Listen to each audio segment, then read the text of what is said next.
दोस्तों, इस वक्त की बड़ी खबर, अमेरिका ईरान बहरान के बीच हौसियों का बड़ा ऐलान। 10 लाख की फौज तैयार, जल्द होगा मिलियन मार्च। हौसियों ने ऐलान किया है। हौसी फाइटर्स के ताल्लुक से बड़ी खबर आ रही है। हौसियों ने दे डाली है बहुत बड़ी धमकी।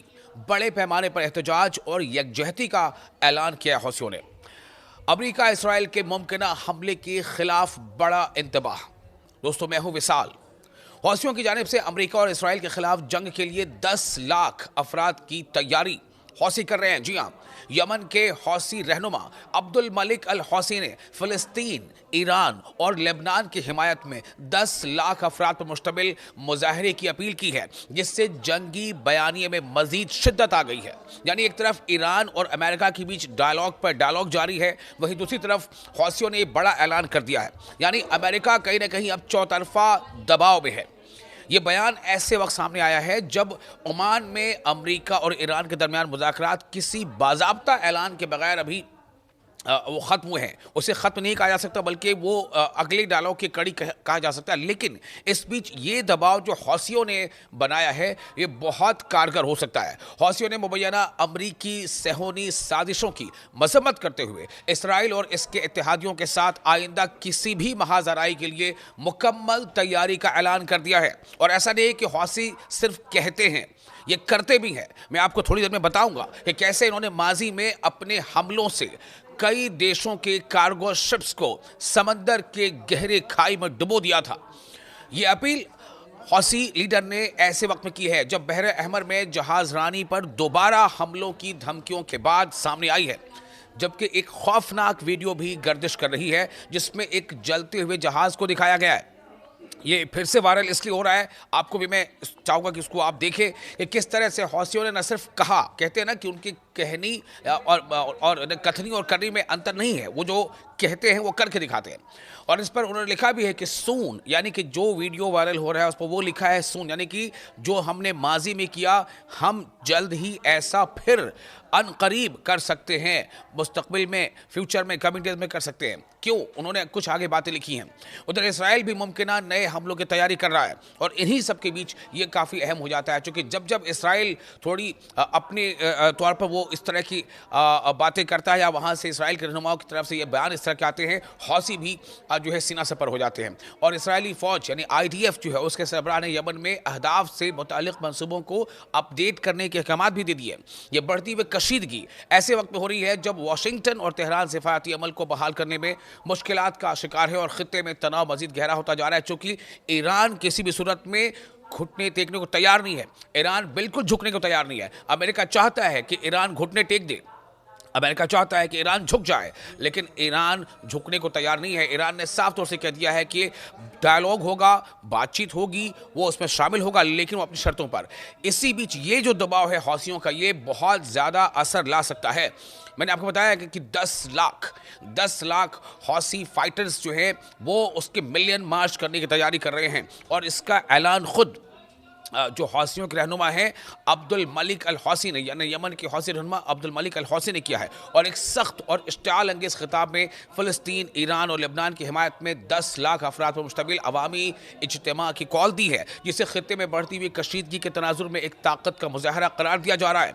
इस ऐलान ने अमेरिका और इसराइल के साथ मुमकिन बराह रास्त तसादुम के खदशात को मज़ीद बढ़ा दिया है।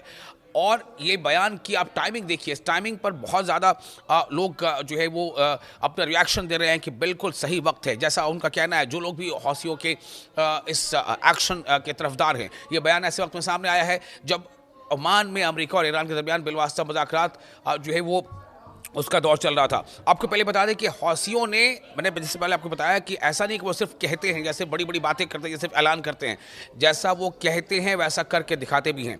आपको बताता हूँ, एक पूरी इसकी तफसील है मेरे पास कि हौसियों ने माजी में भी जब ऐसा इंतबाह, ऐसी चेतावनी दी थी, तो कैसे उस पर अमल किया था, और इतना अमल किया था, इतना नुकसान पहुँचाया था कि अमेरिका को भी, जी हाँ, अमेरिका जैसे सुपर पावर समझी जाने वाली ताकत को भी मजबूर होकर हौसियों के साथ मुज़ाकरात करने पड़े थे, और सीज फायर करना पड़ा था हौसियों के साथ डायलॉग करके। आपको बताते हैं, याद रखिए, MV एटर्निटी सी ये एक कार्गो शिप था जो एक लाइबेरियन फ्लैग ये शिप था जिसे हौसियों ने अपने उस ऐलान के बाद कि हम बहर अहमर से गुजरने वाले ऐसे तमाम शिप्स को निशाना बनाएंगे जिस पर इसराइल के लिए वो इसराइल बाउंड वो होगा, यानी जो भी शिप इसराइल को जा रहा होगा, चाहे वो इसराइल का हो या ना हो, इसराइल को की तरफ जाने वाले शिप को निशाना बनाएंगे। तो MV इटर्निटी सी को हौसियों ने समुंदर में डुबो दिया था और ये वाक़या था जुलाई 2025 का। जुलाई 2025 में हौसियों ने ये करके दिखाया था। उसके बाद आप देखिए दूसरा cargo ship MV magic seas, MV magic seas, ये भी एक लाइबेरियन फ्लैग था जो इसराइल की तरफ जा रहा था और इसे हौसियों ने हमला किया था, ये भी जुलाई 2025 में ही, और उसे समंदर की आगोश में डुबो दिया था।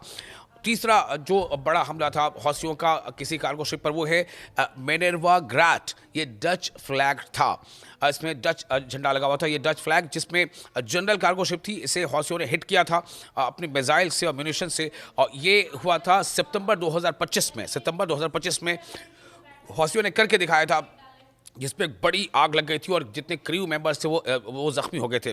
एक और जो बड़ा कार्गो शिप था जिसे हौसियों ने निशाना बनाया था वो था MV रुबेमार।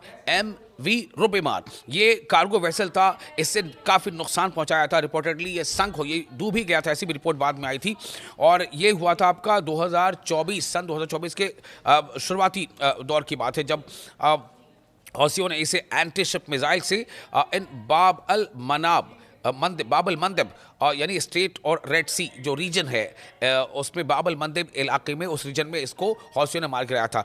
तो मैंने जैसा बताया कि हौसी सिर्फ कहते नहीं है, करके दिखाते हैं। और इस बार जो हौसियों ने ऐलान किया है, ये ऐलान अमेरिका पर और साथ ही साथ इसराइल पर भी भारी पड़ सकता है, तब जबकि ऐसी रिपोर्ट्स आ रही हैं कि इसराइल ईरान पर हमला करने के बारे में कुछ सोच रहा है। ऐसी प्लानिंग, ऐसा मंसूबा इसराइल का है, क्योंकि देखिए हर सूरत में इसराइल चाहता है कि ईरान पर हमला किया जाए। ईरान की जो बढ़ती मिलिट्री ताकत है, ईरान की जो बढ़ती न्यूक्लियर ताकत है, या फिर ईरान की जो बढ़ती मिसाइल टेक्नोलॉजी है, मिसाइल ताकत, उसको नुकसान पहुंचाए, इसे कमजोर किया जाए। और इसीलिए इसराइल ये चाहता है, जो मुबस्सरीन कहते हैं कि इसराइल ये चाहता है कि अमेरिका ईरान पर हमला करे। अमेरिका ये चाहता है कि नहीं चाहता, कि इसराइल ये चाहता है कि अमेरिका ईरान पर हमला करे। तो ऐसी सूरत में कि अगर अमेरिका अगर ईरान पर हमला करने को अपने हक में उतना फायदेमंद नहीं महसूस करता है, तो हो सकता है कि अमेरिका कुछ मसलहत के तहत अपने कदम पीछे हटा ले। लेकिन ऐसे में इसराइल ये चाहेगा कि ईरान पर हमला कर दे, इसके लिए वो कोशिशों में मसरूफ है। लेकिन इसराइल की इस कोशिश को बड़ा धक्का हौसियों ने दे दिया है अपने इस बड़े ऐलान से। आपको ये वीडियो कैसा लगा, आप अपने कमेंट्स हमें कमेंट्स बॉक्स में शेयर जरूर कर सकते हैं। ईरान मिसाइल, दोस्तों अमेरिका और ईरान का जो बहरान है वो किस मकाम तक पहुंचा है? क्या दोनों में बातचीत हो चुकी है? क्या अब ये इस बात पर इत्तेफाक हो गया है कि डायलॉग ही आगे चलता रहेगा और कोई किसी तरह से स्टार अंगेज ना तो बातें होंगी ना कोई स्टार अंगेज एक्टिविटी होगी? इन सब के बीच एक बड़ा सवाल तो बना हुआ है ही। आपको बता दें कि ईरान की तरफ से एक बड़ा ऐलान सामने आया है। आपको इससे पहले मैंने बताया था कि अमेरिका किन शर्तों पर चाहता है कि ईरान को वो झुका दे। अमेरिका चाहता है कि ईरान पूरी तरह से अपना न्यूक्लियर जो अफजूदगी का अमल को रोक दे। अमेरिका चाहता है कि मिसाइल का जो उसका मंसूबा है, जो उसकी टेक्नोलॉजी, जो उसकी डेवलपमेंटल वर्क्स है, उसको वो लिमिट कर दे। ईरान ने कहा कि वो ऐसा कुछ भी नहीं करेगा। बातचीत जरूर हो रही है, बातचीत चीन में भी हुई, बातचीत मस्कत में भी हो रही है, लेकिन ईरान के वज़ीर ख़ारजा अब्बास अराक़ची ने कहा है कि ईरान की मिसाइल सनत कभी भी मुज़ाकरात के दायरेकार में नहीं आएगी, क्योंकि ये एक खालिसतन दिफाई मामला है, डिफेंस से जुड़ा है, जो किसी भी एक मुल्क का अपना वो अधिकार है कि वो अपने सुरक्षा तंत्र को मजबूत करे और अपने जो दिफाई इंतजाम उसको मजबूत करे, और किसी भी किस्म की बातचीत इससे बाहर है। दोस्तों मैं हूँ विशाल, आपको इस वक्त की बड़ी खबर दे रहा हूं। बड़ी खबर यही है कि ईरान ने अमेरिका को क्लियर कट ये बता दिया है कि ईरान की मिसाइल सनत कभी भी डायलॉग के दायरेकार में नहीं आएगी, यानी मिसाइल टेक्नोलॉजी और इसकी डेवलपमेंट पर किसी तरह की रोक पर कोई बातचीत नहीं होगी, क्योंकि ये सीधे सीधे मुल्क की सालमियत और उसके दिफा से जुड़ा मामला है। हफ्ते के रोज़ यानी शनिचर के रोज़ दोहा में अल जज़ीरा फोरम के 17वें एडिशन के मौके पर अल जज़ीरा को और ऐसे बहुत सारे दूसरे जो मीडिया जो एस्टैब्लिशमेंट्स हैं उनको चूंकि बाज़ाब्ता बताया गया, ये कोई ढकी छुपी बात नहीं है। ईरान इसको बाज़ाब्ता ऐलान कर रहा है, ऐलानिया तौर पर वो दुनिया के सामने कह रहा है कि ईरान का ये हक़ है कि वो अपने नेशन, अपने मुल्क के दिफा के इंतजाम करे।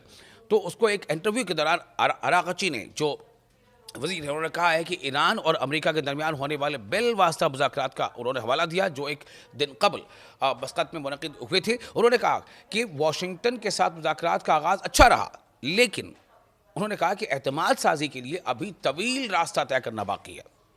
दोनों तरफ से कॉन्फिडेंस बिल्डिंग हो, दोनों फरीक को एक दूसरे पर एतमाद हो, इसके लिए अभी कई मरहले तय करना है। साथ ही ईरानी वजीर खारजा ने वाजे किया कि अमेरिका के साथ होने वाली बातचीत बिलवास्ता थी और सिर्फ जौहरी मसले तक महदूद रही, मतलब सिर्फ और सिर्फ न्यूक्लियर अफजूदगी के अमल तक महदूद रही है। यानी कोई डायलॉग ईरान न तो करेगा, न किया है ईरान ने, किस पर? मिसाइल को लेकर के। जबकि अमेरिका ये दबाव बना रहा है, हालांकि अमेरिका पहले ये दबाव नहीं बना रहा था।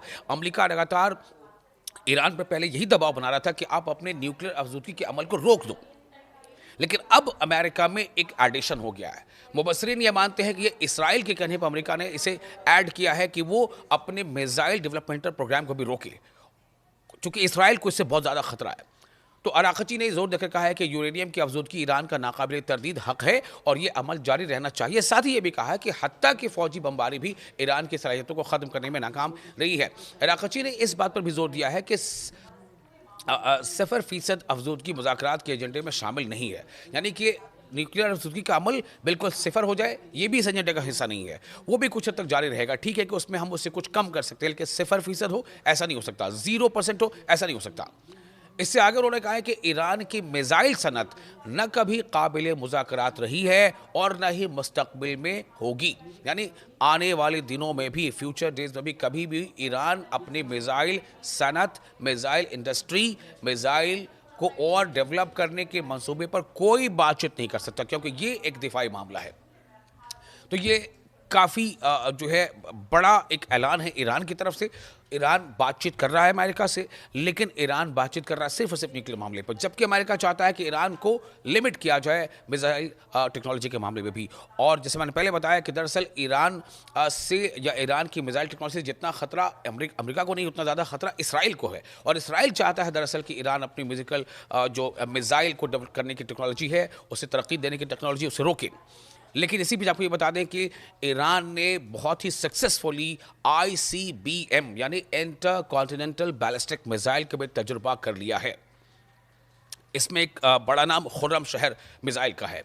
दूसरी तरफ अबू मेहदी जो एक उनके पास मिसाइल है, उसको भी ईरान लगातार अपग्रेड कर रहा है। और ये सब मरीन जो है मिसाइल है, यानी कि समंदर के अंदर से ये मिसाइल सबमरीन के जरिए से वार कर सकता है और वॉर हेड को या जो फ्लीट कैरियर्स हैं, युद्धपोत जिन्हें कहते हैं, उन्हें निशाना बना सकता है।